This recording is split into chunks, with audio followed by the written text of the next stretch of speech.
Alors, ce qui m'avait frappé, c'est que des gens pouvaient être remarquablement intelligents dans leur domaine. J'ai même travaillé avec un prix Nobel. Et puis, au cours d'une conversation, vous voyez qu'il est en train de vous dire des banalités. Alors, ça a commencé déjà à me montrer que quand on est monodisciplinaire, c'est pas très bien pour le cerveau. Je ne suis pas le premier à le dire, mais Georges Bernard Shaw disait « À force de connaître tout sur rien, on finit par connaître rien sur tout ». Et c'est un peu le défaut du spécialiste. Il est sur un petit timbre-poste, il connaît tout sur ce petit timbre-poste, mais quand il sort du timbre-poste, il est aussi banal que le commun des citoyens. Et pourtant, on a fait de lui quelqu'un qu'on doit écouter parce qu'il est un spécialiste. Alors en France, on a des tas de spécialistes, on a même des usines avec des compteurs Gégère pour nous détecter les gens brillants pour faire de la politique. On a vu ce que ça a donné. Pour faire de l'économie, on a l'école normale supérieure, l'école polytechnique, qui sont plutôt monotechniciens. Et je regardais ça et je voyais que ça ne me plaisait pas trop parce que j'avais envie d'autre chose. Alors je suis devenu biologiste et j'ai travaillé sur le cancer. Et alors là, je suis tombé de ma chaise parce que dès qu'on parlait de médecine alternative, d'homéopathie, on avait signé son arrêt de mort. Voilà. Alors j'ai commencé à comprendre qu'un scientifique, il a sa vision du monde.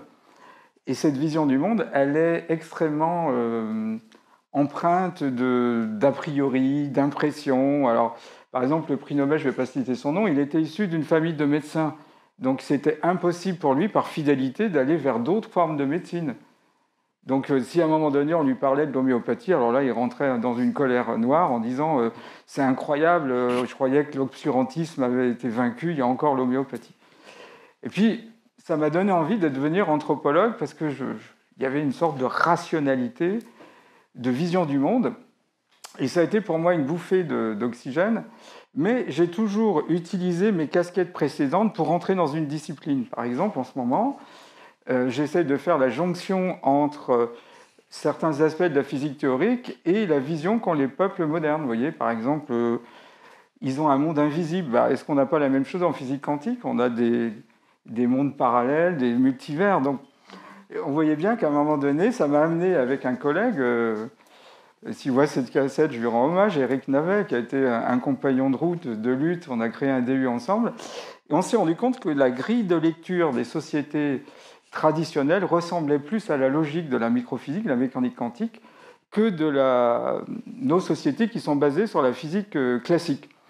Et cette clé, vous l'avez quand vous regardez la médecine, quoi. On est encore dans une physique tout à fait classique. Alors vous avez des fois des moments de schizophrénie. Vous avez par exemple un cancérologue, on lui apporte un beau cliché de RMN, ça lui permet de voir précisément où est localisée la tumeur. RMN, résonance magnétique nucléaire, donc on va utiliser tous les acquis de la physique quantique, c'est la physique du noyau. Et là, quand il va soigner, il régresse d'un siècle. C'est-à-dire, il n'y a que la matière, la physique quantique, c'est de la supercherie, c'est de la bêta-médecine. Et à ce moment-là, on a l'impression que l'outil qui lui a permis de mieux travailler est oublié quand il va passer au niveau thérapeutique. Alors, ça m'a amené effectivement à essayer de comprendre, alors, il y a Jean-Dominique Michel, mais l'anthropologie du corps médical et comment on pouvait classer les médecines. Alors, on a des médecines qui sont primitives, comme on disait, qui ne sont pas abouties. Et comme disait Claude Lévi-Strauss, ce qu'il faut regarder, c'est l'efficacité symbolique en médecine. C'est celui qui guérit qui a raison. Et il y a toujours un côté symbolique. Pourquoi, à une époque, on avait demandé aux Anglais s'ils voulaient que leur médecin ait une cravate? La réponse a été oui. Parce que quand vous rentrez dans un cabinet de médecin, il y a une dimension presque magique. Il a sa blouse blanche, il n'a pas son collier, il ne va pas faire des augures, mais c'est un peu ça. Alors ça m'a intéressé de voir un petit peu les a priori de notre culture. Et puis finalement, comme disait Jean Cocteau, je ne sais pas à quoi sert la poésie, mais je sais qu'elle est indispensable. Mais l'anthropologie, il y a le discours de l'utile et de l'inutile, mais c'est un miroir que les sociétés différentes de nous tendent pour essayer de voir les a priori de nos cultures et les fondements qu'on n'aborde jamais, parce que c'est les paramètres métaphysiques, le temps, la matière, l'espace, l'énergie, la lumière. On a l'impression que tout a été réglé par Aristote, puis la métaphysique a accouché de la physique, donc il ne faut plus regarder ça.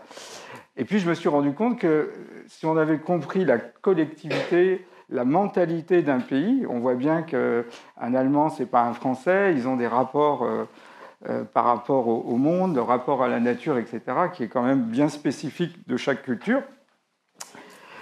Eh bien, il y avait quand même un individu. Et donc, ça m'a amené à voir ces différentes casquettes que je vais utiliser au cours de cette conférence.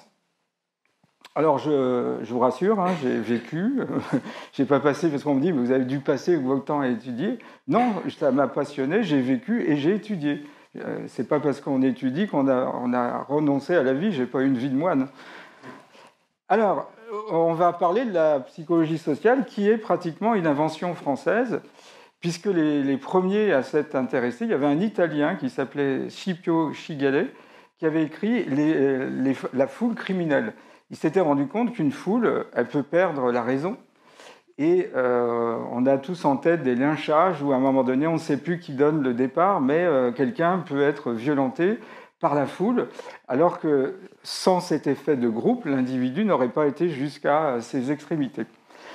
Ensuite, Gustave Le Bon va développer la psychologie des foules et il va mettre en avant une sorte de ce qu'il appelle la loi de l'unité du mental. Pour lui, le groupe forme une sorte d'entité. D'ailleurs, quand on anime un groupe, la dynamique groupe, c'est un peu ça. Hein, vous êtes ici une entité. Donc vous ne vous en rendez pas compte, mais il y a une espèce de corporéité invisible qui se met en place. Il y a un corps devant moi. Et vous allez m'influencer et je vais vous influencer. Et au bout d'un moment, si on continue, il y aura toujours des réactions qui sont propres à la dynamique de groupe. Donc ce n'est pas parce qu'on est en groupe que les mécanismes n'interviennent pas. Et donc, à partir de là, Gustave Le Bon va se rendre compte qu'il y a une espèce d'état de suggestion, dit-il, hypnotique. Qui intervient quand on est dans une psychologie de foule. C'est exactement ce qu'on voit depuis quelques mois. Il y a une psychologie de foule. Et donc souvent, j'ai des collègues qui ont été abattus parce qu'ils n'ont pas compris qu'un individu, il a deux états. Il a un état individuel et un état groupal. Et dans les cas groupal, il y a comme une sorte de régression, on peut le dire. Donc ce que montre Gustave Le Bon, c'est que dans cet état, souvent, la foule n'est pas très sympathique, très démocratique. Elle est sensible au côté merveilleux des choses. Elle est extrêmement impactée par un discours, ça va vous rappeler certaines télés qui tournent en boucle, répétitif, simpliste, émotigène. Quel que soit votre degré de culture, vous pouvez être abaissé vers le bas. Il montre que finalement, un individu est complètement dépossédé de sa personnalité quand il a une espèce d'état groupal qui l'amène à rentrer dans un mécanisme qu'individuellement il n'aurait pas vécu. Et puis, Gabriel Tardet, lui, va avoir un principe d'imitation. Il considère que l'imitation est le propre de la psychologie de foule. Alors, quand la pandémie a commencé, je me suis dit, la clé de lecture, c'est vraiment la psychologie sociale, la psychologie de groupe, qui va nous permettre un petit peu de comprendre comment on s'auto-manipule, comment les gouvernements nous manipulent et comment on amène des gens à aller dans des directions à leur insu. Une sorte de soumission sans s'en rendre compte. Alors, si on prend par exemple la façon dont on nous vend le vaccin, voilà. C'est exactement ce que nous dit Cialdini, Roger Cialdini, donc c'est un spécialiste du marketing. Donc il dit, au départ, il définit 6 clés essentielles dans le marketing, dans la vente. La première clé, c'est le piège de l'engagement. Tout le monde connaît ça. Il y a quelqu'un qui vient vous voir, il vous pose des questions anodines, vous avez pris du temps pour répondre à ces questions, et après, il vous propose de signer une pétition, voire de donner quelque chose. Et là, il y a une espèce de réciprocité, c'est comme ça que le voit Cialdini, qui amène la personne à aller plus loin qu'elle n'aurait été si, dès le départ, elle avait dit non. Elle est prise par une sorte de théorie de l'engagement. Ensuite, vous avez une deuxième clé qui est précisément cette réciprocité. Il vous a consacré du temps et en réciprocité, comme un don, vous allez lui offrir soit une signature, soit une petite somme, soit tout simplement de votre temps. Après, il faut faire venir les autorités. Alors, c'est ce qu'on a eu sur les plateaux de télé. Vous avez vu tous ces médecins qui sont venus. On a l'impression que vous saviez des néphrologues, des urologues, des psychiatres qui n'avaient aucune formation en infectiologie, mais il fallait occuper le terrain, il fallait que le médical soit là, quoi. Il fallait donner une coloration médicale, ce qui fait qu'à un moment donné, je ne sais pas si vous avez vu, à la Commission européenne, ça avait été préparé dès janvier, on disait il faut vraiment, dans la première étape, qu'il y ait des médecins partout, à la radio, dans la presse écrite, les journaux, la télévision, du médical, encore du médical, toujours du médical. Puis après, on est là, précisément, l'agrément, c'est les vedettes. Parce qu'effectivement, les vedettes jouent dans les foules un rôle très important. C'est comme des dieux pour certains, on vit par procuration. Alors tous ces gens-là viennent nous vanter la vaccination. Alors on a chaque semaine une nouvelle vedette, soit d'Hollywood, soit dans notre petit pays français, qui nous vante la vaccination. Schwarzenegger, Paul McCartney. En France, on a eu Thierry Lhermitte, etc. Bon. Et puis après, la pénurie. Voilà, la peur de ne pas avoir. Et enfin, il y a la preuve sociale. Quand tout le monde donne l'impression d'être sensible à la vaccination, qu'une partie s'est fait vacciner, les gens ils voient la preuve que c'est forcément bon puisque tout le monde l'a fait. Voilà.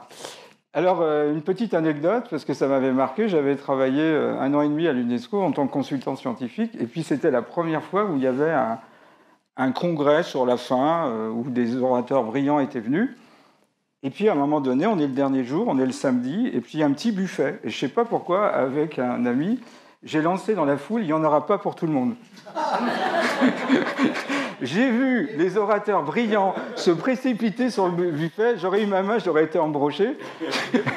Et quand on est arrivé, il restait 2 rondelles de saucisson, les assiettes étaient remplies. Et l'après-midi, on a commencé à parler de la faim dans le monde, etc., qu'il fallait vraiment apprendre à régler, dispatcher les richesses, etc. Donc c'est des peurs profondes, vous voyez, la peur de manquer. Et donc on a tous dans nos familles des gens qui ont vécu la guerre. Moi j'avais une tante, jusqu'à sa mort, elle avait des réserves en permanence au cas où, quand elle est décédée, on a vu des boîtes de conserve, il y en avait au moins une centaine, il y en avait partout, quoi. Elle avait la peur de manquer, vous voyez. Et ça, c'est des peurs profondes. Et ça fait partie des émotions fondamentales, hein.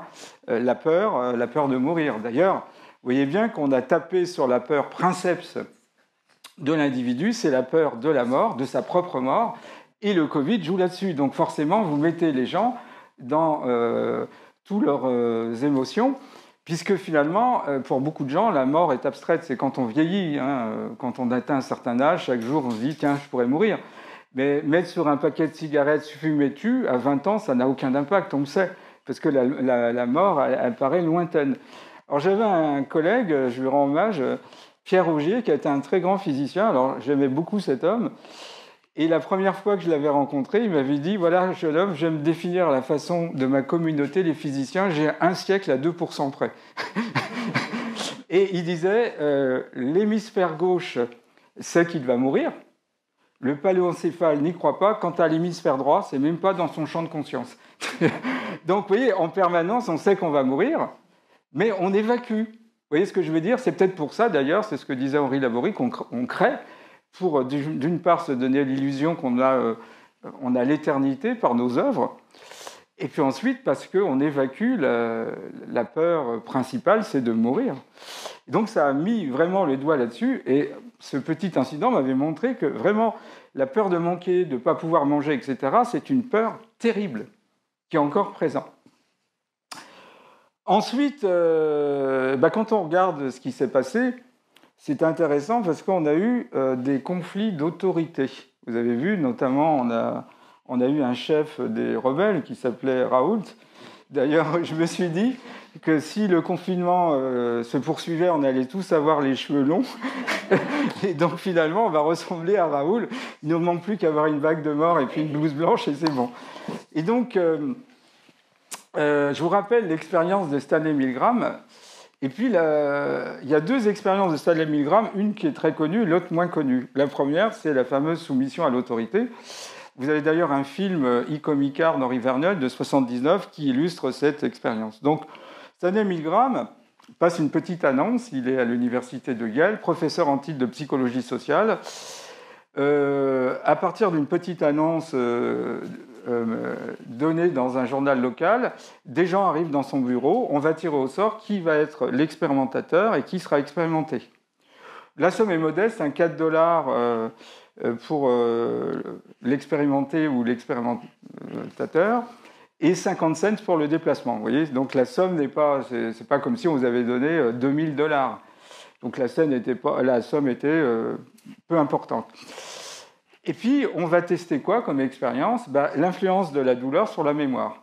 Et la douleur sera délivrée par des décharges électriques. À chaque erreur, 15 volts sera délivré. Donc on va donner une liste de mots auxquels sont ajoutés des couleurs ou d'autres adjectifs comme ciel bleu, orange, ronde. Évidemment, c'était plus compliqué que ça. On lit une fois à la personne qui sera expérimentée, et à chaque fois qu'elle se trompe, elle recevra 15 volts que la personne qui sera l'expérimentateur va délivrer sur une console où c'est marqué en gros 450 volts, danger de mort. Donc comme ça, la personne voit bien.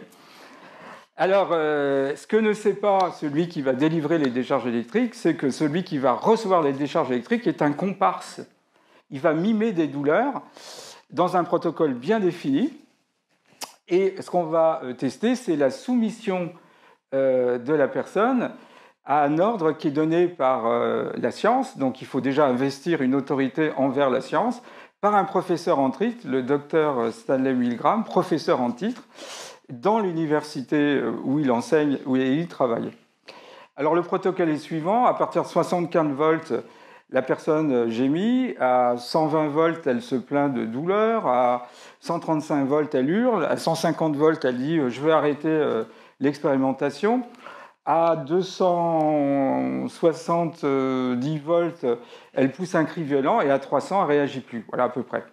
Alors il y a toute une finesse, je passe, évidemment, il y a le plus d'impact émotionnel quand les deux hommes sont en présence, évidemment, parce qu'on peut envisager que la personne qui délivre des décharges électriques ne voit pas celle qui reçoit ces décharges électriques ou ne l'entend pas. Là, on est dans la situation émotionnelle la plus forte.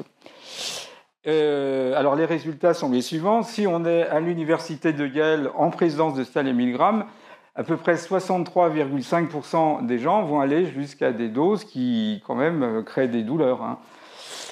Voilà, on est à 300, 350 volts. Je crois que, si mes souvenirs sont exacts, on est à 370 volts. Et 450 volts, c'est supposé être mortel. Si, effectivement, Stanley Milgram n'est pas là, on chute, évidemment. Il y a 20,5% des gens qui vont délivrer des charges électriques, mais de 315 volts. Si, effectivement, on est en dehors de l'université, c'est à peu près 40,7% qui iront à des décharges de 270 volts. Et s'il n'y a aucune consigne, on ne leur dit pas vous faites comme vous voulez, vous sanctionnez ou pas par une décharge électrique, on va à 80 volts, c'est simplement 3,5%. Mais ce qui est intéressant dans notre histoire de pandémie, c'est que s'il y a un deuxième universitaire aussi gradé que le professeur Stanley Milgram qui arrive et qui dit « mais qu'est-ce que vous faites ?» Je teste le protocole du professeur Milgram, mais c'est absurde, il n'y a jamais eu de relation de cause à effet avec la douleur et la mémoire. À ce moment-là, la personne s'arrête net. Et c'est le rôle qu'a joué Didier Raoult. C'est-à-dire, il a été, dans l'IHU de Marseille, celui qui proposait autre chose que le narratif. Et en ce sens, il a été très important parce que, même si effectivement, il y a encore des doutes, mais il a arrêté net le narratif qui était « il n'y a aucun traitement, quoi. Il fallait prendre de l'aspirine ». Alors, ce qui est assez intéressant, c'est de voir... on fait de la littérature comparée, on peut faire de l'épidémiologie comparée, de l'infectiologie comparée. Pourquoi les pays les plus pauvres que nous ont moins de morts? Alors on s'en sort en disant ils ont plus de gens jeunes.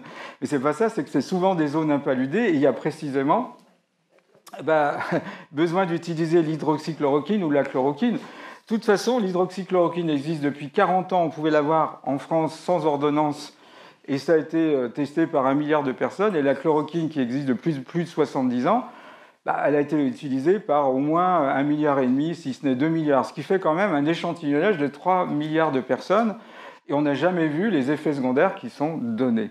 Donc c'est ça qui est intéressant, c'est comment on dérape et on n'est plus dans un discours scientifique. Alors ça m'a amené à réfléchir, on est obligé de ressortir un peu les classiques, quoi. C'est quoi un discours scientifique? Alors il y a différentes réponses qui sont données en fonction des philosophes des sciences, mais je vais en prendre un.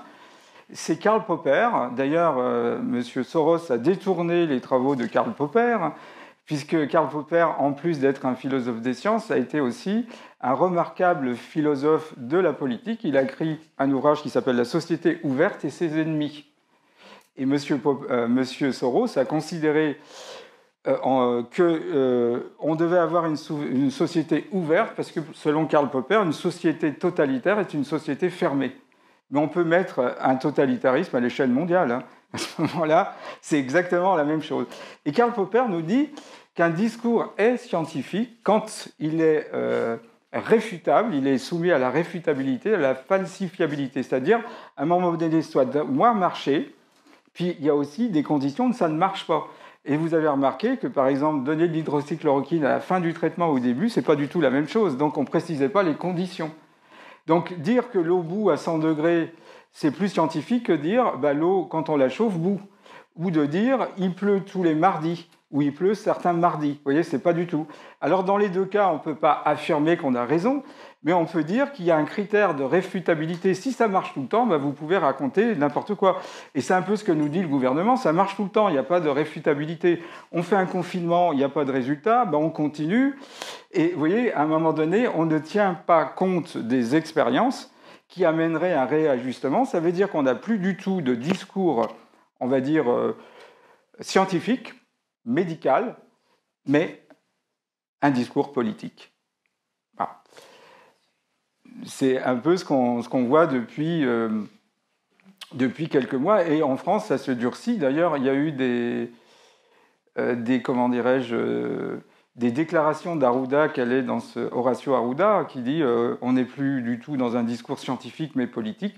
Et en fin de compte, ça nous amène à quelque chose de très intéressant, c'est que on a mis à l'échelle planétaire les fameuses expériences qui permettaient de programmer des individus, vous savez, les MK Ultra. Alors l'histoire commence dans les années 45, c'est vraiment dans les années 50 ça va démarrer, avec un psychosociologue, Donald Hebb. Si vous regardez, il a des tas de lois sur le cerveau, hein, ça a été un des pionniers des neurosciences. Et lui, il va expérimenter l'influence d'un manque de stimulation sensorielle. On mettait les gens dans des caissons sensoriels, ils flottaient toute la journée sur un matelas, il y avait un bruit de fond, on leur bouchait les yeux et les oreilles, et on regardait comment ils réagissaient. Ils avaient des hallucinations. Et par la suite, il en a déduit que ça stimulait les mêmes zones que les zones qui sont impliquées dans le sommeil, d'où ces hallucinations. Excusez-moi, on est dans quel pays là ? Alors, on est au Canada, j'aurais dû le préciser. Donc, Donald Hebb est canadien. Et un autre psychiatre va intervenir, mais beaucoup plus radical, qui s'appelle Donald Ewen Cameron, qui, lui, sans le consentement de ses patients, il est psychiatre, et pas n'importe quel psychiatre. Il a été le président de l'Association canadienne des psychiatres, le président de l'Association internationale des psychiatres. Il a été président de l'American Psychiatric Association. En 1945, il a fait partie des psychiatres qui ont examiné Rudolf Hess au niveau de sa santé mentale. Donc, ce n'est pas n'importe qui. Et donc, ça s'est fait, entre autres, à l'université McGill. Et lui, son idée, il ne croit pas du tout au freudisme. Il dit, pour sortir des gens d'une schizophrénie ou de problèmes importants, des psychoses, il faut carrément vider l'individu de sa mémoire. Donc, c'est le moment où arrivent les électrochocs. Voilà. Ugo Cerletti et Lucio Bini. Ils envoyaient donc des courants de 0,9 ampères et quand même des fois 450, au moins 300 volts, vous voyez. Et lui, il va utiliser une machine qui s'appelle la machine de Russell Page. On envoie d'affilée 6 électrochocs. Vous imaginez le choc. Et à ce moment-là, il constate qu'un individu, si vous le privez de ces stimulations, sensorielle. Et si vous lui enlevez sa mémoire, il n'est plus en mesure de préserver son repère spatio-temporel et il perd le sens même de sa propre personnalité. Donc après, on pouvait, après avoir formaté en quelque sorte son esprit, lui glisser d'autres informations, le programmer. Là-dessus, on ajoutait des drogues pour arriver à faire ça. Mais qu'est-ce qu'on a ? On a à échelle mondiale l'expérience de Cameron. C'est-à-dire on diminue, surtout pour les enfants, les stimulations sensorielles.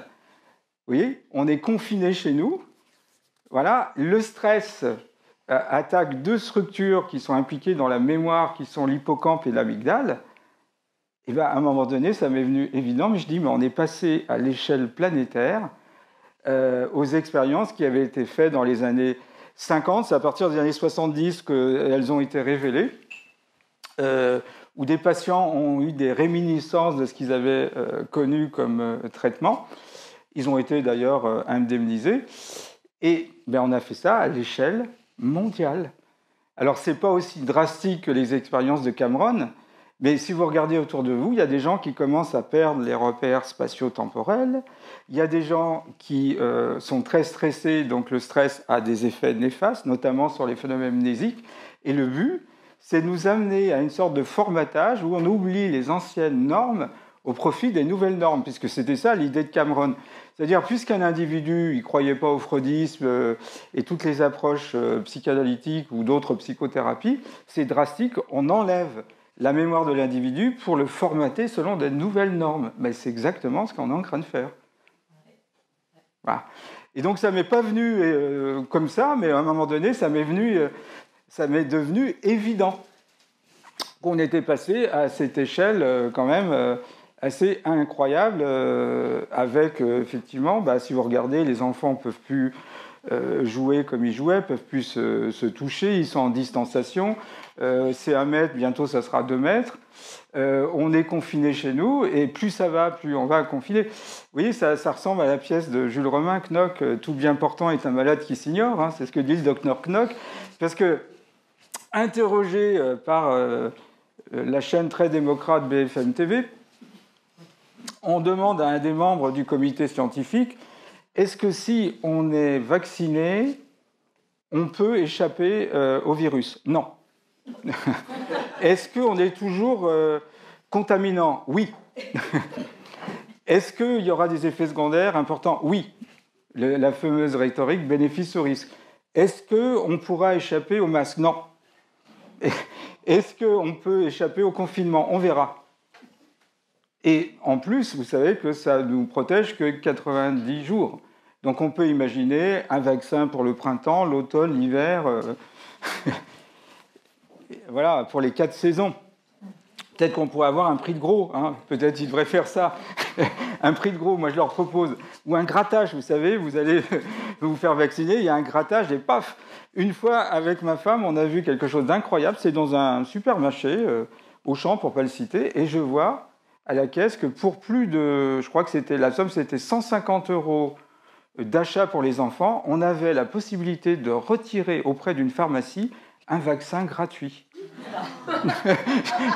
Les bras m'en sont tombés, j'aurais dû faire une photo, parce que c'était à chaque caisse, quoi.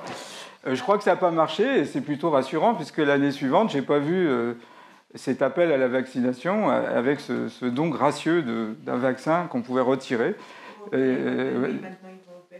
Voilà. Donc, vous voyez bien qu'à un moment donné, si vous regardez tout ça, vous vous dites, attendez, le risque, c'est pour le patient. Finalement, ça ne change pas grand-chose. On sera toujours confiné, peut-être. Voilà. On sera masqué, on sera contaminant, on risque d'être contaminé, mais pourquoi on fait ça, quoi ?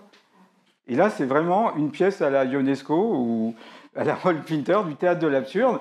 Vous vous dites, mais alors, c'est quoi le bénéfice pour le patient ? Pas grand-chose, si ce n'est son gris-gris qu'il a. Et il a le maximum de risques, mais surtout le bénéfice, ça sera pour les laboratoires pharmaceutiques.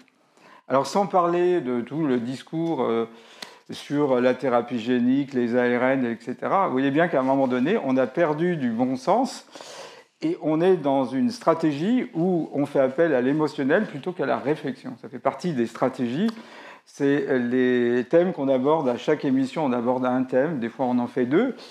Et parmi les différentes stratégies, vous allez tous les reconnaître. Hein. La stratégie de la distraction. Donc ça, on vous distrait. Netflix. Il devrait proposer un abonnement à Netflix, ça serait pas mal non plus. 2, créer un problème pour mieux le solutionner. 3, la stratégie de la dégradation, ça se fait progressivement. Vous savez, on ne va jamais vous dire la chose directement. C'est ce que j'appelle du fascisme homéopathique 5CH. C'est-à-dire qu'on vous dit un petit truc, puis un petit truc, puis un petit truc, puis un petit truc. Vous avez la stratégie du différé. Voilà, souvent d'ailleurs, nimbé de dissonance cognitive. Quand vous avez 2 logiques qui sont apparemment opposées, eh bien, l'esprit humain est ainsi fait que dans son champ cognitif, il est obligé d'en éliminer une. Et généralement, il élimine celle qui est partagée par le plus petit nombre. Et il va garder celle qui est partagée par le plus grand nombre. C'est la 6e clé de Cialdini, c'est la preuve sociale. Alors, j'avais dit 2 expériences. Si je reviens juste sur ce petit élément, Stanley Milgram avait fait une expérience en 69. Vous avez une personne qui pointe du doigt à un 6e étage d'un immeuble. Il y a à peu près 4% des gens qui vont s'arrêter et regarder celui qui pointe du doigt, donc c'est un effet groupal, et 10% qui regardent tout en marchant. Mais si vous en mettez 15, là vous pouvez avoir 80% des gens qui regardent en marchant, et vous avez 30% qui regardent. Ce qui prouve bien, si vous voulez, qu'on a un degré de manipulation, de suggestibilité qui est quand même extrêmement important. Donc la preuve sociale est extrêmement importante. Et Gandhi le disait très bien, une vérité partagée par une seule personne reste une vérité, un mensonge partagé par 7,7 milliards de personnes reste un mensonge. Et vous voyez bien qu'on a fait une nouvelle trouvaille, c'est le vrai démocratique. Plus il y a de gens qui croient à une chose, plus on a une véracité sur la chose proposée. Non. Alors, les autres stratégies, c'est s'adresser au public comme un enfant en bas âge. En gros, on s'adresse à nous comme des petits-enfants, on va être réprimandés. Et c'est toujours la faute, on est en victimisation. Hein. On n'a pas respecté les règles de distanciation sociale. Ce sont les jeunes, alors ça revient sur le jeunisme, qui font des fêtes, qui propagent, il y a des clusters partout, etc. Vous avez un autre aspect qui est, je fais rappel à l'émotionnel plutôt qu'à la réflexion, c'est ce qu'on avait encouragé l'ignorance, voilà, et ensuite amener les gens à être de plus en plus en manque d'informations, ce qui les rend pas bêtes dans l'absolu, mais comme je dis souvent, ce qui fait qu'un sujet devient citoyen, c'est quand il est informé. On pourrait dire qu'un citoyen sans information devient un sujet avec information devient un citoyen. Alors tout ça est nimbé de statistiques, comme disait l'économiste Alfred Sauvy, l'être statistique est un être très fragile, torturez-le et il vous dira tout ce que vous voulez entendre.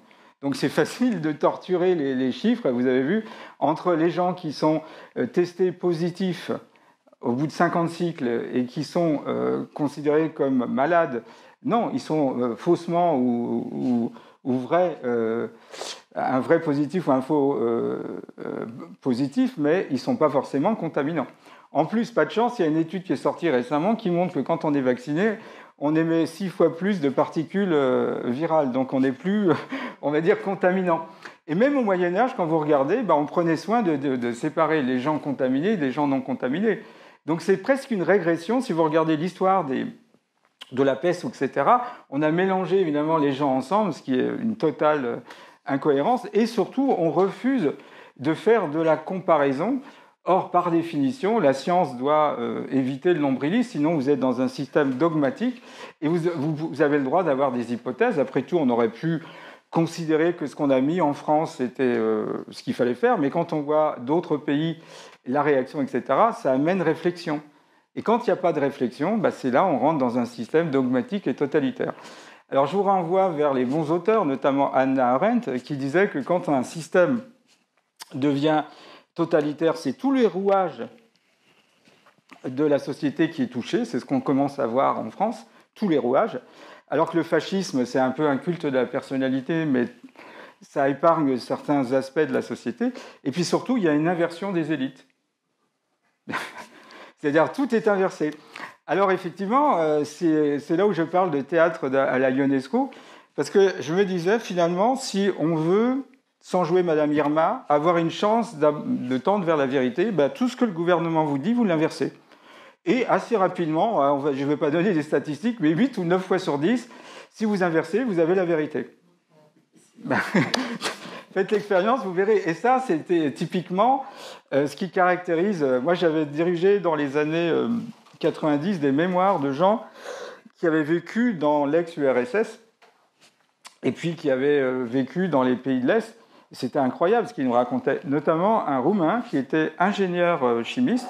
Il avait fait l'université Stéphane Georgiou, qui était l'élite du pays.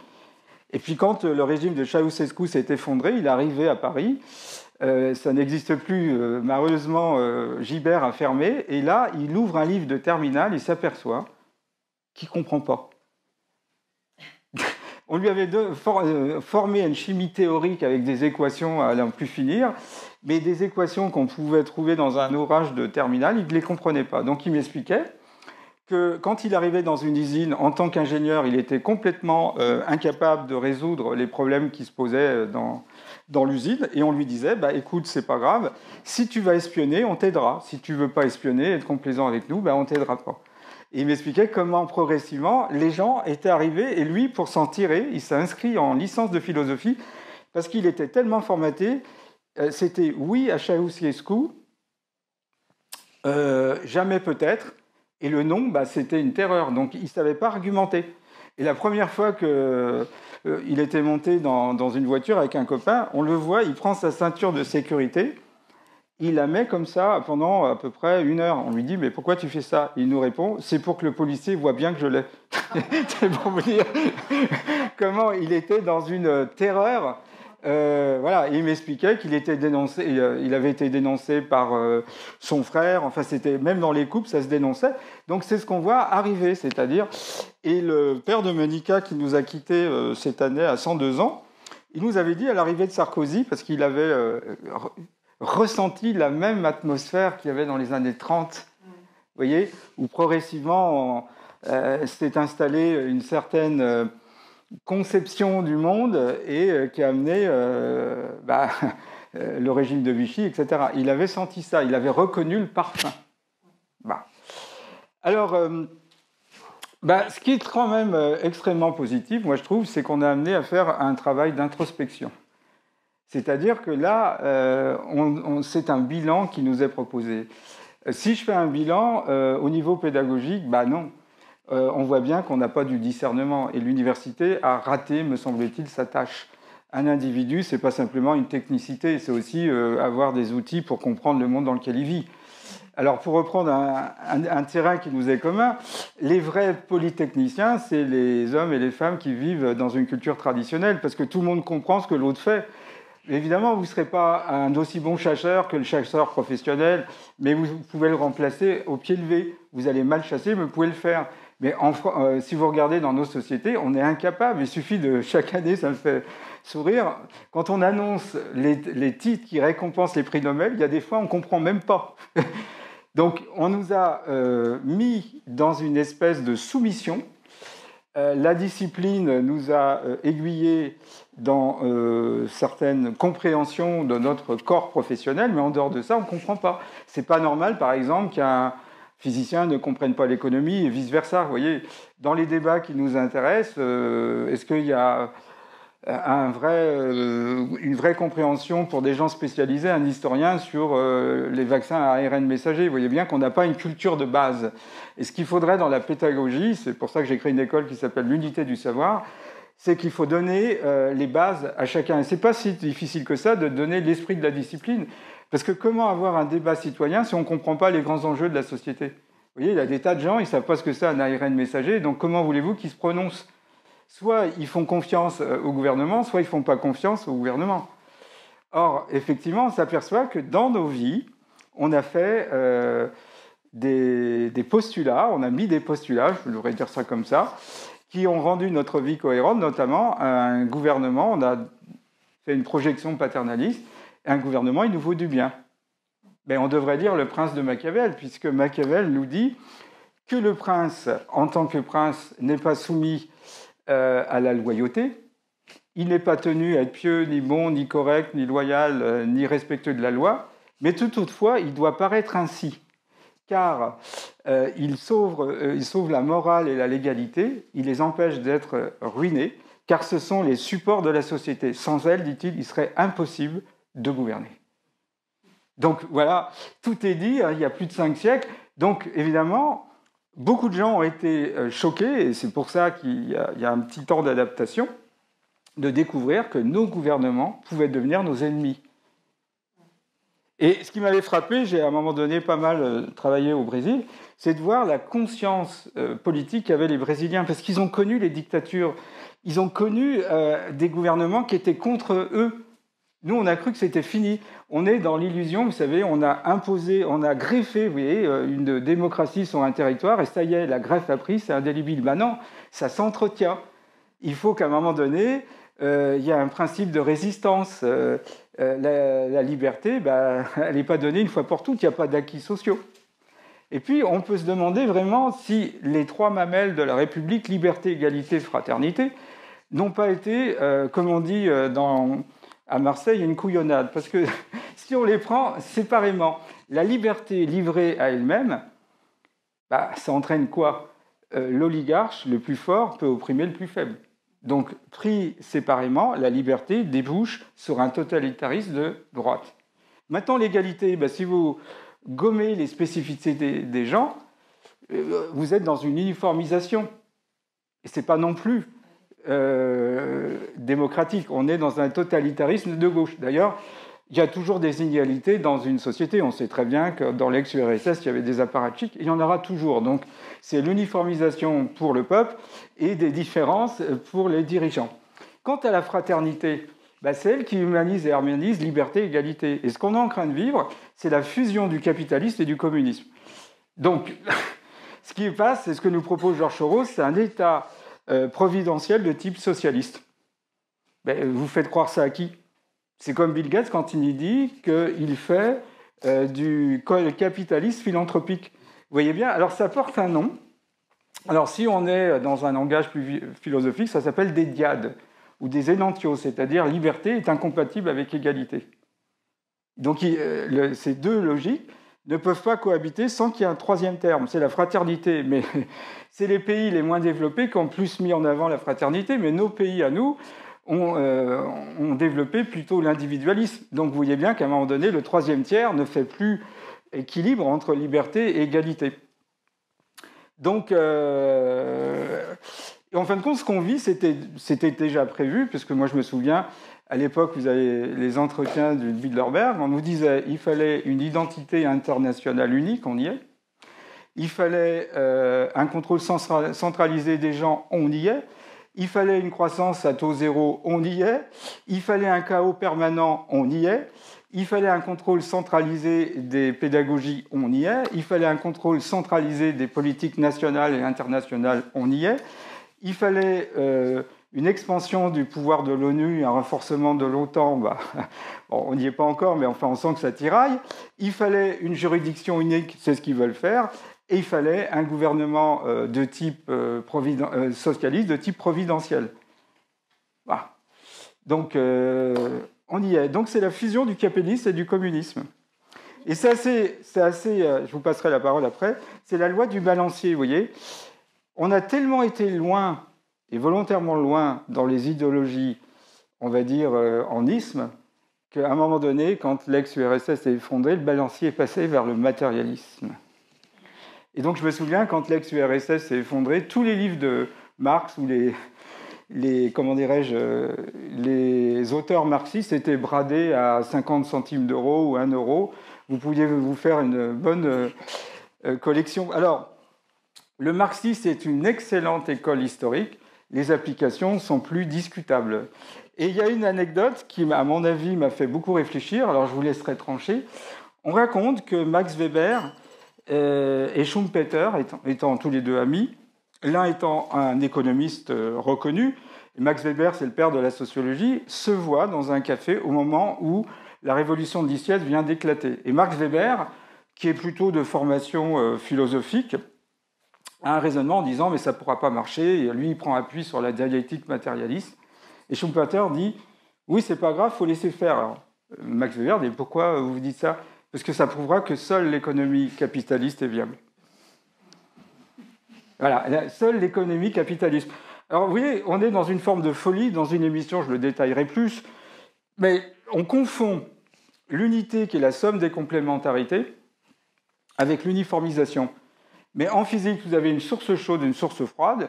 La source chaude donne généreusement sa chaleur à la source froide, et au bout d'un moment, les deux sources deviennent tièdes, et le système est considéré comme mort. Il n'évolue plus. D'accord ? Il n'évolue plus. D'ailleurs, dans ce sens, les marxistes voulaient abolir la lutte des classes, mais s'il n'y a plus de lutte des classes, il n'y a plus de moteur de l'histoire. Donc il n'y a plus d'histoire. Et on arrive à la fin de l'histoire, c'est ce qu'ils veulent nous imposer, la fin de la nature humaine, l'humaine nature. Ensuite, tout le monde sait en écologie que s'il n'y a pas une biodiversité, ce n'est pas possible. L'évolution, la nature a cultivé la biodiversité dans une forêt, etc. La monoculture, ce n'est pas prévu par la nature. Donc s'il y a des biodiversités au niveau du monde animal et végétal, pourquoi il n'y en aurait pas au niveau des cultures et des langues ? Dans la galaxie des langues, chaque langue est une étoile. Si une étoile disparaît, ça atteint gravement la biodiversité. Ça aussi, ça ne va pas. Et puis, c'est presque prévisible ce qu'on vit. Je vais me permettre de faire, alors ça c'est plutôt la casquette du physicien, une petite intrusion dans la thermodynamique. Si vous allez voir, c'est assez simple à comprendre, une plaque chaude et une plaque froide, d'accord ? Vous avez une différence de température, donc il y aura un transfert thermique, d'accord ? Si entre les deux plaques, vous mettez un liquide comme de l'huile, le transfert thermique va entraîner avec lui les molécules d'huile. Donc elles vont passer de la plaque chaude vers la plaque froide, et comme c'est plus froid, la densité est plus importante, donc les molécules qui vont rejoindre la plaque froide seront plus lourdes et vont redescendre d'où elles sont parties. Et donc vous pouvez qualitativement imaginer qu'il va y avoir un mouvement de rotation. Alors on pourrait se dire, on va augmenter la température, et puis ça va être de plus en plus une agitation, puis à un moment donné, ça sera le chaos. Comme disait le général de Gaulle, la chienlit. Non, pas du tout. À partir d'une température critique, il apparaît un ordre dans le désordre. Alors, ce qui est intéressant, on appelle ça une structure dissipative, c'est-à-dire que le liquide, il veut se réguler de cet excès de température. Et comment il fait pour éliminer l'excès de température qui pourrait l'amener vers un chaos désorganisateur ? Il enferme cet excès de température dans des formes. C'est ça qu'on appelle des structures dissipatives. C'est des structures qui émergent spontanément du liquide à partir du moment où vous avez atteint une température critique. Et elles sont dissipatives parce qu'elles ont pour but de dissiper l'excès de chaleur qui est enfermé dans des formes. Et quand à un moment donné il apparaît ces structures, on dit qu'il apparaît un ordre dans le désordre. Et ces cellules ont la particularité, si la première tourne dans le sens des aiguilles d'une montre, la deuxième tournera en sens inverse, donc il y aura un mouvement alterné. C'est tout ce qui sera impair, 1, 3, 5, 7, 9, tournera dans le sens des aiguilles d'une montre. Tout ce qui sera pair, 2, 4, 6, 8, va tourner dans le sens inverse des aiguilles d'une montre. Ça ne vous rappelle pas les deux choix qu'ils nous ont proposés, le grand réveil et le grand reset? C'est le même objectif, sauf que dans un cas, vous avez fait un reset, tout le monde est appauvri. Vous voyez ce que je veux dire? On a un revenu universel, on perd nos libertés, etc. Ça tourne dans un sens totalitaire. Vous êtes bien d'accord? Si vous tournez en sens inverse, c'est le grand réveil. Au contraire, vous allez amener les populations à retrouver leur créativité et à reprendre leur souveraineté. Donc, ça m'a amené à réfléchir en me disant, ce que je ne voulais pas faire au départ, finalement, qu'est-ce qui se passe actuellement? Les gens, ils sont sur, on va dire, des gammes émotionnelles particulières. C'est souvent la colère, la peur, parfois la tristesse. Il y a un psychologue allemand, qui est le père de la dynamique des groupes, Kurt Lewin, disait qu'un groupe, c'est un champ de force où existent deux tendances, on va dire, deux forces. La première, c'est la force, on va dire, de rénovation, et l'autre, c'est la force de conservation. C'est deux forces antagonistes. Et donc, en fonction de ces forces, vous avez un équilibre quasiment stable. Puis il y a des fois, c'est la force antagoniste qui l'emporte, et c'est là, effectivement, il y a un changement de régime. Puis il y a des fois, c'est la force conservatrice qui l'emporte, et là, il n'y a pas de changement de régime. Ce qu'on nous propose, c'est une fausse révolution. Et comme je le rappelais, j'avais cherché vraiment une bonne définition un jour de la révolution. Et la meilleure définition que j'ai trouvée chez un écrivain provençal qui s'appelle Pagnol. Et le jeune Pagnol demande à son père, dit « Papa, c'est quoi la révolution ?» Alors son père lui dit « Révolution, étymologiquement, ça veut dire quelque chose qui tourne. » Ah oui, mais alors pourquoi ça tourne ? C'est simple, mon fils, il y a ceux qui ont la tête en bas et qui voudraient avoir la tête en haut. Donc ils vont faire à la roue un demi-tour, la roue de la révolution. Mais quand ils auront la tête en haut, il y en a d'autres qui ont la tête en bas et qui voudraient bien avoir, comme les précédents, la tête en haut. Donc ils vont faire à la roue un demi-tour. Donc de demi-tour en demi-tour, de tête en haut en tête en bas, la roue de la révolution change. Alors, je me souviens d'un débat avec Edgar Morin, et à un moment donné, vous avez des fois des sortes de fulgurances, vous ne savez pas d'où ça vient. Je lui dis, mais on ne peut pas avoir une révolution qui réussit si on change l'extérieur avant d'avoir changé l'intérieur. Vous êtes d'accord ? Voilà, et la révolution de 17 a maintenu les Russes dans un état intérieur qui était proche des moudjiks. Ça n'a pas vraiment changé. On a changé les structures économiques extérieures. On s'appelait camarades, mais intérieurement, ça n'avait pas changé. Et c'est pour ça que ça a été souvent des échecs, les révolutions. Et donc, cette fois-ci, ne loupons pas le coche.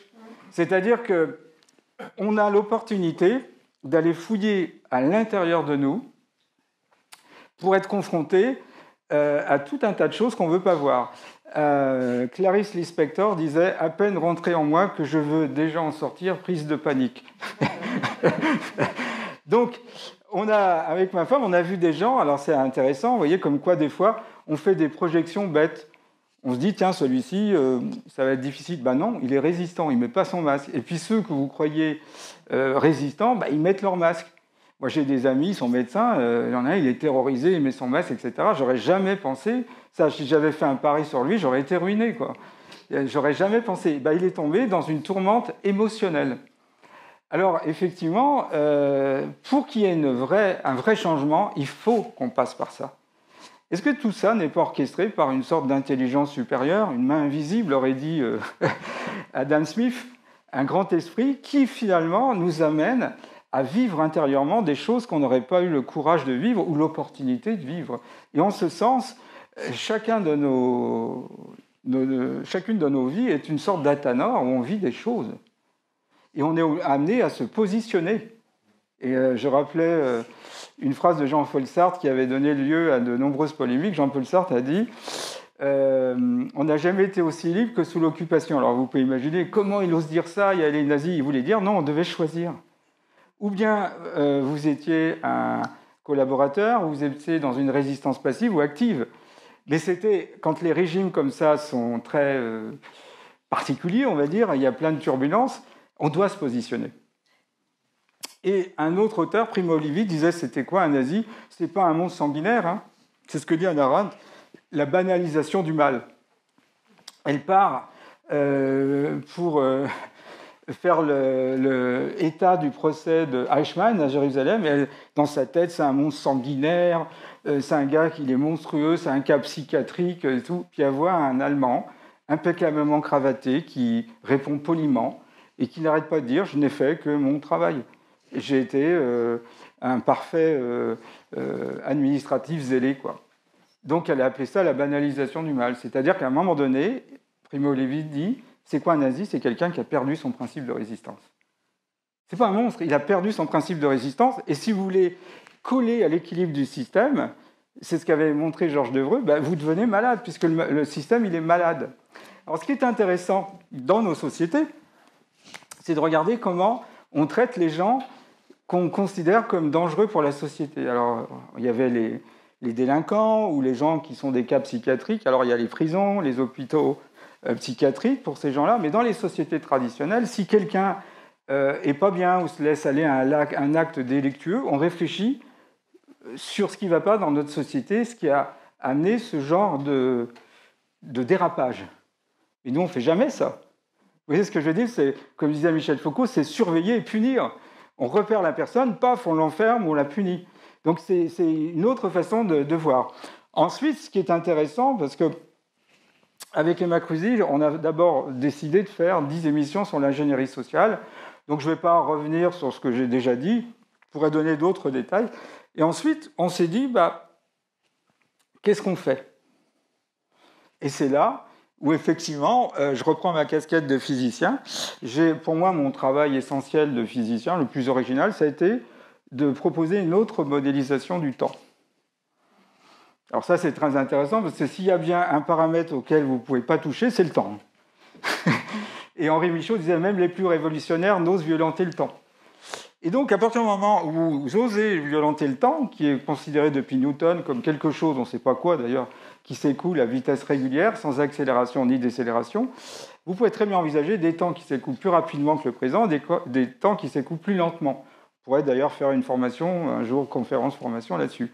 À partir de là, on arrive dans la multiplicité des temps et on est tous dédoublés. Alors, on a tous la possibilité de vivre simultanément ici et dans un autre temps. C'est ce que j'appelle un double. Alors, les Égyptiens, dans l'Antiquité, l'appelaient le cas. En Afrique, je me souviens d'un petit déjeuner épique où, à une époque, je travaillais sur un vaccin pour le sida. Et puis, je participais à un congrès à Washington. Alors, il y avait deux grands buffets, le buffet des Africains et le buffet des physiciens. Alors, évidemment, moi, j'en avais un peu marre parce que les physiciens, au bout d'un moment, voilà, j'avais été voir un Africain, on discute avec lui, il me dit « Ah oui, c'est intéressant, je vais demander au ministre, il était camerounais, de la Santé. » Et je le vois le lendemain matin, je lui dis « Ça y est, vous l'avez eu ?»« Oui, mais je l'ai eu avec mon double, c'est bon, c'est OK. » Alors moi, à l'époque, j'avais dit « Ah bon, vous êtes sûr ?» C'est comme, petite anecdote, la première fois où j'ai vu vraiment les paramètres de l'occidental rationnel bête et borné, le RBB, vous savez, c'était après une petite conférence sur une télévision de Brasilia.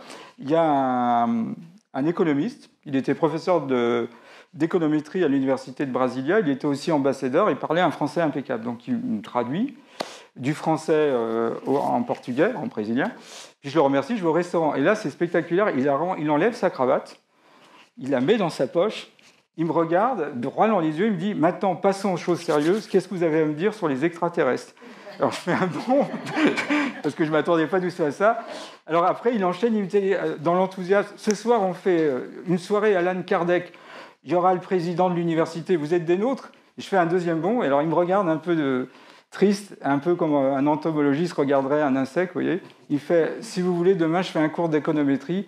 C'est plus dans vos cordes. » Alors, finalement, nous, on n'a pas le droit d'avoir une double rationalité. Vous voyez, par exemple, moi, j'ai un peu comme Jean-Dominique Michel qui a écrit sur le chamanisme, j'ai créé un DU à Paris qui se faisait au Kremlin-Bicêtre, et puis on dépendait d'une grosse université où il y a des sciences dures. Et à un moment donné, on a voulu faire un colloque sur le chamanisme. Oh, ça n'a pas loupé. 3 mois après, le diplôme était supprimé. On ne peut pas avoir une double rationalité simultanément. C'est l'une ou l'autre. Vous pouvez vous intéresser aux tables tournantes quand vous avez pris votre retraite, mais tant que vous êtes en activité au CNRS, si vous voulez avoir une quelconque progression, vous n'avez pas intérêt de dire que vous faites tourner les tables. Voilà. Et donc, quand vous regardez tout ça, vous vous rendez compte que est-ce que l'homme est rationnel? Non, il est rationalisant. Vous voyez bien, et tout autour de nous nous montre qu'on est dans des équilibres précaires. Et que c'est comme une sorte de bouffée délirante que nous vivons. D'ailleurs, le docteur Colomb, qui avait beaucoup travaillé en Afrique et qui a eu l'intelligence d'appliquer, il était psychiatre, la psychiatrie à l'occidental avec la pensée africaine, il vous dit que là-bas, les bouffées délirantes, ce n'est pas de la schizophrénie, c'est normal. À un moment donné, vous avez une bouffée délirante, c'est normal, vous avez une information qui vient, puis après, ça disparaît. Et j'ai l'impression, je ne sais pas si vous regardez, qu'on est en total délire, quoi. Mais du délire. Et Gilles Deleuze disait que l'homme est une usine délirante, mais jamais je lui donne autant raison. C'est une usine à délire, parce qu'on n'est pas équilibré à l'intérieur. On a tellement été oppressé. Regardez, on n'apprend pas à gérer ses émotions quand on est enfant. Vous avez des... il y en a qui sont déjà dans la future humanité, mais On n'apprend pas, on a des émotions parasites. Alors vous êtes enfant, vous vous rendez compte que si vous criez, vous n'allez pas obtenir ce que vous voulez obtenir. Si vous pleurez, vous l'obtenez. Donc déjà, vous partez avec ça en tête, et puis adulte, vous allez l'utiliser. Après, vous allez utiliser régulièrement l'émotion qui vous permet d'avoir ce que vous voulez, quoi. C'est les émotions raquettes. Et puis après, regardez comment un enfant, quand il se met à pleurer, on lui dit tu es un grand garçon, tu ne devrais pas pleurer, tu devrais avoir honte de pleurer comme ça. Tu pleures sans raison, mais je vais te foutre une claque, tu vas savoir pourquoi tu pleures. Puis après, il y a le pansement, vous voyez, je veux dire, si tu pleures pas, tu auras un bonbon. Ou on va recadrer, l'enfant va entendre, cet enfant, il pleure, mais parce qu'il est fatigué, il n'a pas assez dormi. Et on n'arrive pas à gérer nos émotions, donc ça s'accumule. Mais une émotion qui souvent sous-tend un besoin, on ne peut jamais se débarrasser d'un besoin ou d'une émotion. Elle est comprimée, à un moment donné, elle s'exprime. Et c'est exactement ce qu'on voit. C'est-à-dire que la force, me semble-t-il, de certaines cultures, je pense en Afrique, c'est qu'ils ont cette possibilité d'expression. Comme ils ont un monde invisible, ils peuvent avoir une espèce d'extériorisation. Et nous, on a tout intériorisé. Donc on a une espèce de cocotte minute qui est arrivée au bout, et elle est en train de s'exprimer. Alors, qu'est-ce qui va se passer ? C'est assez facile à comprendre, finalement. L'enjeu des pays européens et d'autres pays, c'est d'avoir un maximum de gens vaccinés. À partir du moment où il y aura un maximum de gens vaccinés, il y aura de nouvelles normes. Bien d'accord ? Il y aura la norme des gens vaccinés qui auront un avantage sur les non-vaccinés. Et à partir de là, on va diviser la société, puisque c'est pas moi qui le dis, c'est le prix Nobel d'économie Joseph E. Stiglitz qui nous dit 1% de la population, on peut y faire confiance en plus, interrogé par un journaliste Tadei, et qui l'accusait d'être communiste. Et alors, il s'est énervé en disant « Je gagne tant par mois ». Il a donné son salaire qui était assez impressionnant. Et il lui a dit « Si vous appelez ça un communiste, je ne sais pas ce que c'est ». À partir du moment où lui disait qu'il fallait simplement réguler l'économie pour sauver le capitalisme, il était taxé de complotiste et de communiste. Donc, 1% détient tous les pouvoirs. Donc, ça veut dire que, comment on fait ça ? Il faut diviser les gens, facile à comprendre. Donc, en France, on a, comme je suppose en Suisse, il y a les pro-vaccins, les anti-vaccins, les pro-masques, les anti-masques, les pro-Raoul, les anti-Raoul, les pro-hydroxychloroquine, les anti-hydroxychloroquine, les pro-Macron, les anti-Macron. On n'est plus du tout dans la dialectique gauche-droite, on a les mondialistes et les nationalistes.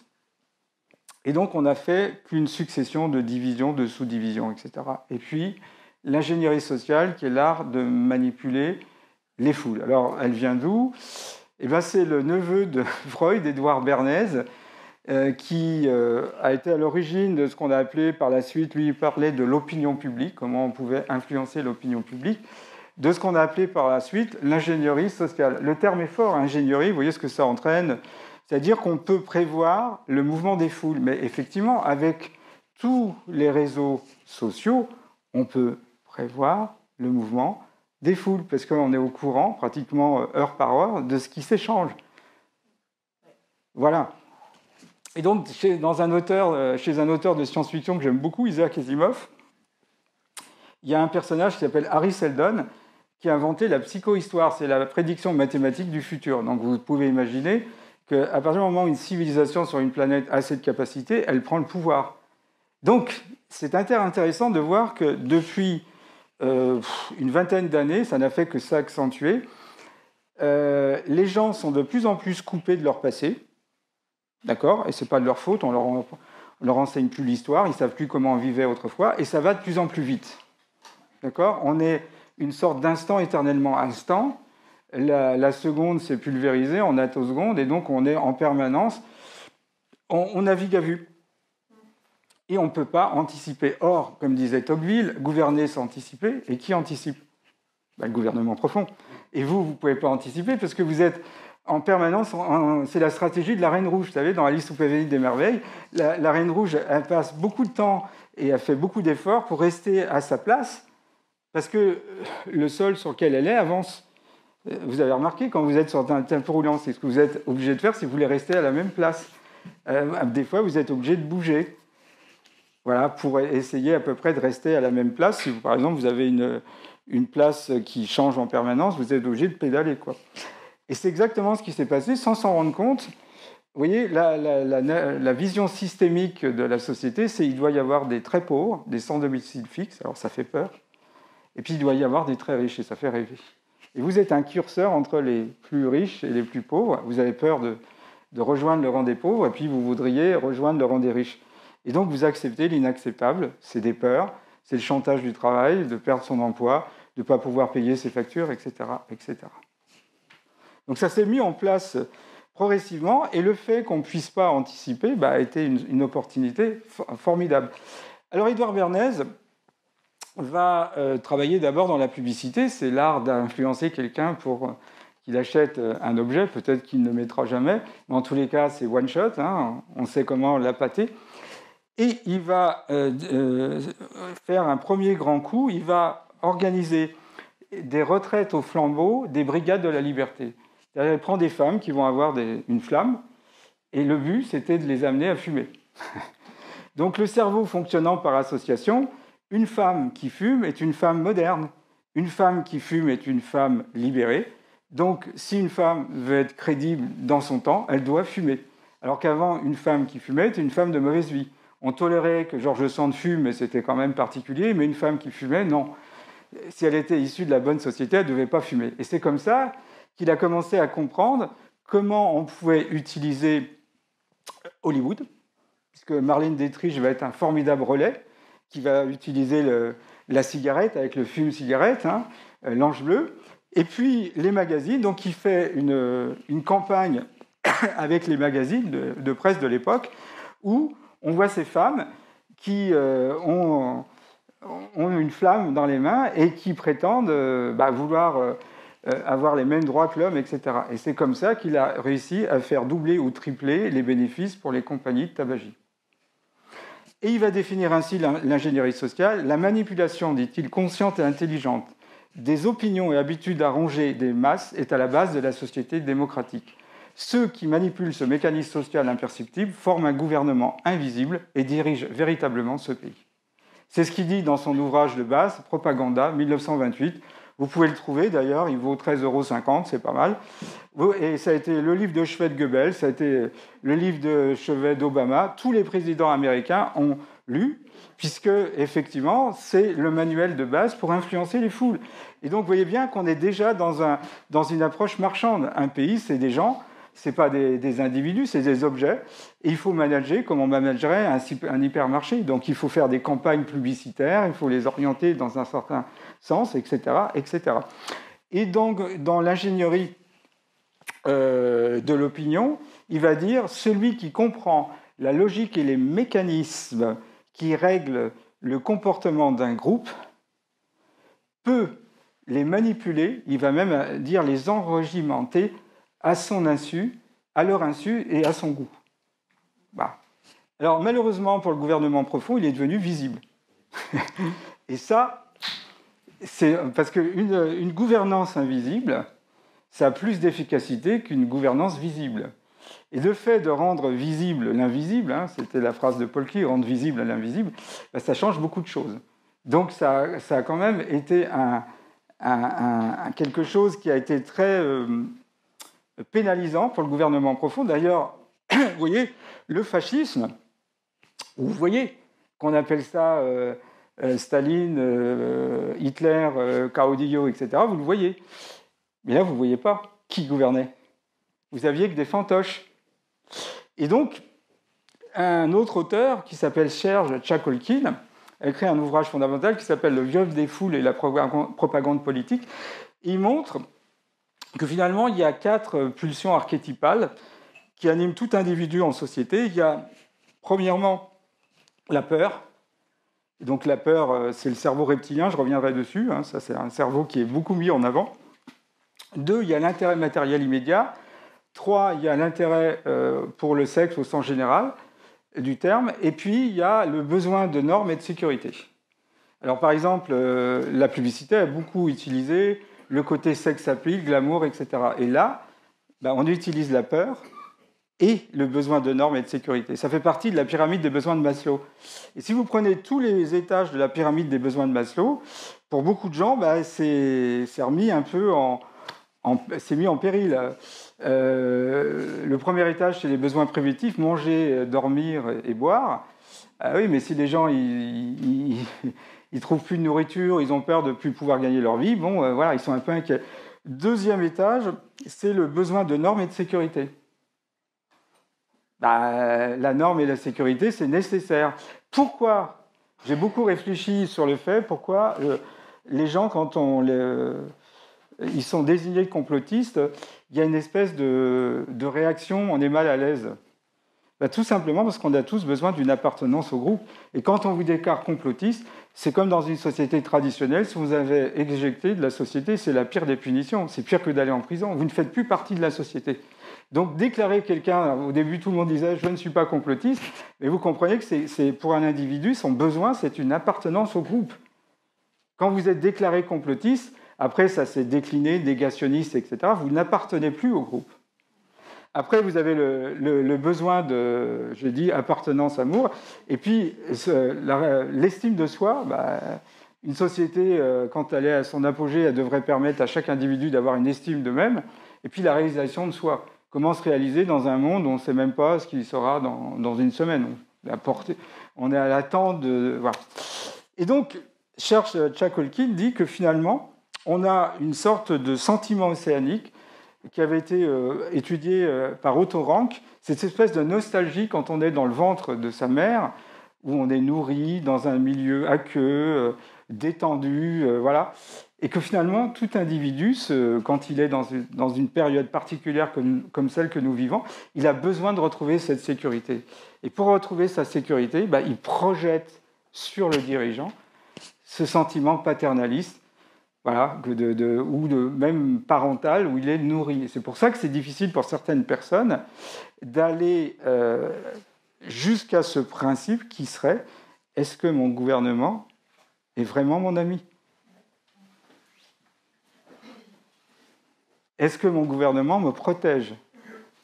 Est-ce que si je fais une projection paternaliste sur mon président, est-ce que je peux le considérer comme un père qui est là pour me protéger ? » Vous voyez que c'est le fondement d'une vie en société. C'est le fondement de la vie démocratique. Et ça, les gens le perçoivent, mais ils sont pris d'un vertige. Donc, il y a une mini-maxi schizophrénie, comme on dit. C'est-à-dire, hop, ils ne veulent pas le voir. Et la manipulation, en partie, elle vient de là. Parce que ce postulat, si vous l'abaissez, à ce moment-là, vous n'avez aucune raison de suivre les mesures du gouvernement. Vous voyez ce que je veux dire ? Pourquoi on irait vers un troisième confinement si on sait qu'on ne peut plus faire confiance à son gouvernement? Et selon les bons conseils d'Hannah Arendt, si on inverse, c'est qu'on fait un confinement pour ne pas aller mieux au niveau sociétal, mais pour enfoncer la société. Donc à ce moment-là, vous voyez, vous sortez du jeu et il faut du temps. C'est comme un enfant. En plus, vous voyez, moi j'ai été issu, comme probablement toute personne ici, avec le gouvernement, il fait de son mieux, c'est pas facile, il y a des colorations politiques, mais en gros, on a à manger, on a un boulot, peut-être pas aussi satisfaisant qu'on voudrait, mais on a un minimum de sécurité, quoi. Donc, comme quand on appelle ça les alphas, les alters, quand vous voulez programmer quelqu'un, si vous avez un tuteur, il sera tour à tour sympathique, gentil et bourreau. Et donc un enfant, quand il est soumis à un parent maltraitant, comme il dépend de lui, il dépend totalement de ses parents, pour la nourriture, pour le logement et tout, etc., il est obligé d'établir un lien avec lui. Déjà, il est obligé d'avoir un lien, au sens propre du terme, et en plus, il est obligé d'avoir une cohérence. Donc, il y a des clivages de la personnalité, ce qui explique que dans la période que nous vivons, quand on touche au cœur central de l'édifice, parce que c'est le cœur central, il y a des mini-maxi schizophrénie, il y a des gens qui ne peuvent pas aller là, et donc ils se raccrochent, parce que, oui, le gouvernement autrefois a été ce que j'ai dit, à peu près, mais il ne l'est plus. Donc comme un enfant qui a été tour à tour bien traité et maltraité, comment je fais? J'abandonne? où je retrouve ma souveraineté, où je fais encore confiance au gouvernement. Tout en sachant qu'on ne reviendra jamais comme avant. Vous êtes bien d'accord? Ce qui est passé, on ne reviendra pas. On ne va pas vacciner et retourner à la situation antérieure, ce n'est pas possible. Donc ça veut dire qu'on est vraiment face à notre liberté. Alors j'aime beaucoup dans un texte de Dostoïevski, les frères Karamazov, à un moment donné, le Christ revient sur terre. Donc tous les inquisiteurs sont effrayés, évidemment, le Christ y revient. Alors à un moment donné, arrive ce qui doit arriver, le grand inquisiteur est face au Christ, il provoque le Christ, il dit « Alors, tu as vu ta religion, ce qu'on en a fait? On a fait l'inverse de ce qu'il avait prôné.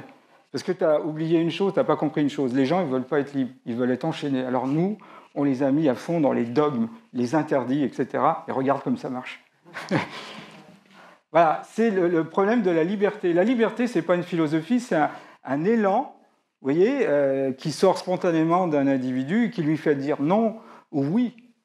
C'est pas, voilà, c'est avant d'être une philosophie, on peut réfléchir beaucoup et des années sur ça, mais c'est une pulsion. Et c'est pour ça que je trouve que Primo Levi, la pulsion qui fait que quelqu'un n'était pas un nazi, c'est son principe de résistance. Et en plus, vouloir être équilibré avec une société malade, c'est devenir malade. Vous êtes d'accord? C'est ça le problème. Alors, ce qui est intéressant, c'est on va inverser les équilibres. Avec mon collègue Eric Navet, on considère que dans toute société traditionnelle, il y a, allez, on va dire 4 équilibres simultanés. Alors, on n'a jamais un équilibre, on tend vers l'équilibre. Hein, vous avez compris, si on atteint l'équilibre, c'est la mort. L'équilibre de soi à soi, ça vous avez compris, l'équilibre de soi aux autres, de soi à la nature et au cosmos, et l'équilibre avec le monde invisible. Mais je l'ai donné dans un sens qui est le sens, on va dire, occidental. Et ça paraît logique selon notre ethnocentrisme, je vais bien avec moi-même. Il y a des fois, d'ailleurs, je me demande pourquoi je n'ai pas divorcé plusieurs fois de moi-même. Et puis, je vais mieux avec les autres parce que je vais mieux avec moi. Puis après, l'environnement, il y a les écologistes. Le cosmos, il y a les astrophysiciens, comme disait Jean Rostand, les seuls poètes rémunérés par l'État. Et puis, il y a aussi le monde invisible. Alors là, le monde invisible... Non, il faut être rationnel, ça n'existe pas, c'est des croyances, etc. Les peuples traditionnels vous disent le plus important, c'est de s'arrimer avec le monde invisible. Parce que tous les autres équilibres en découlent. Et en ce moment, je suis en train de travailler avec les Mouchkas, alors ça va vous sembler étrange, venant de la part d'un scientifique. Bien sûr, on peut écouter les effondristes et les collapsologues, qui sont des Cassandres de mauvais augure. Qui peut prétendre que le réchauffement climatique est entièrement dû au scénario qu'on nous propose, spontané? Ça ne colle pas quand vous regardez l'histoire de la Terre, lisez Vincent Courtillot ou d'autres. À ce moment-là, les Muisca, comme les peuples de la Sierra Nevada, disent non, tout objet est double. Il a une présence ici et une présence dans le monde invisible. Ce qui est pollué, c'est ce que les Muisca appellent bagwe et que les Kogi appellent aluna. Et si on dépollue ensemble, il n'y a aucune raison qu'ici, ça ne soit pas dépollué. Là, si vous dites ça à un effondriste et à un collapsologue, c'est votre arrêt de mort immédiat. Alors, il y a une différence. Les effondristes considèrent que c'est foutu, mais ils ne veulent même pas entendre parler de la spiritualité. Les collapsologues disent que la spiritualité, ça ne mange pas de pain. En attendant, vous savez, comme sur le Titanic, on peut prier en attendant que la catastrophe arrive. Mais dans les deux cas, science et spiritualité ne font pas bon ménage. Mais comme disait Albert Einstein, la religion sans la science est boiteuse et la science sans la religion est aveugle. Donc on est bien obligé de composer parce que ça voudrait dire qu'on serait entièrement rationnel. Quand on voit les croyances que peuvent avoir les gens, vous imaginez, les historiens, si la Terre est encore là, diront « c'est incroyable, ils pensaient qu'avec un bout de tissu, ils pouvaient échapper à des virus alors que c'était marqué sur le paquet « ne protège pas du Covid-19 ». Mais comment c'est possible ça? Vous savez, quand vous regardez... Et on revient d'ailleurs, si vous regardez l'histoire des épidémies, les lépreux, voyez, il devait avoir des crécelles, il fallait distinguer le lépreux du non-lépreux, il perdait ses biens. Vous voyez, une fois la religion, il était banni. On l'amenait dans une léprerie où là, il donnait tous ses biens à l'église, d'ailleurs. Voilà. C'était le seul cas où on pouvait se séparer de sa femme, divorcer, parce que si votre femme n'était pas contaminée, etc., etc. Voilà. Oui. Monica me fait suite. On le range dans sa boîte. Voilà, j'ai essayé de vous donner un autre angle. Je pense que dans les émissions, je donnerai beaucoup plus de détails sur le temps, etc. Mais ce que je voudrais vous dire, c'est, premièrement, je ne suis ni optimiste ni pessimiste, je suis possibiliste. Je pense que tout est possible, même l'impossible. La deuxième chose, c'est sachez qu'il y a un cerveau, c'est fait pour agir. L'action par les méditations, ce que j'appelle la méditation, méditer et l'action, avec le double, c'est une possibilité de faire venir à nous des potentialités. Le monde n'est pas ce que les médias nous disent, évidemment, le futur est plein de spectres de potentialités.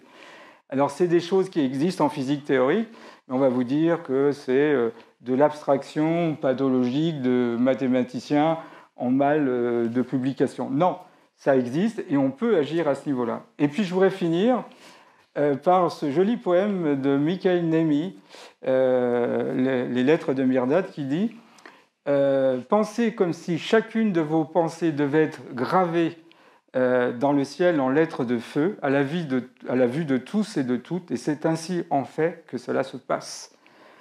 Parlez comme si le monde entier était une seule oreille destinée à recevoir tout ce que vous dites, et c'est ainsi en fait que cela se passe. Agissez comme si chacun de vos actes devait se lever au-dessus de votre tête, et c'est ainsi en fait que cela se passe. Désirez comme si vous étiez le souhait, et c'est ainsi en fait que vous êtes. Vivez comme si Dieu avait besoin de vous pour vivre, et c'est ainsi en fait qu'il est. Je vous remercie de votre attention.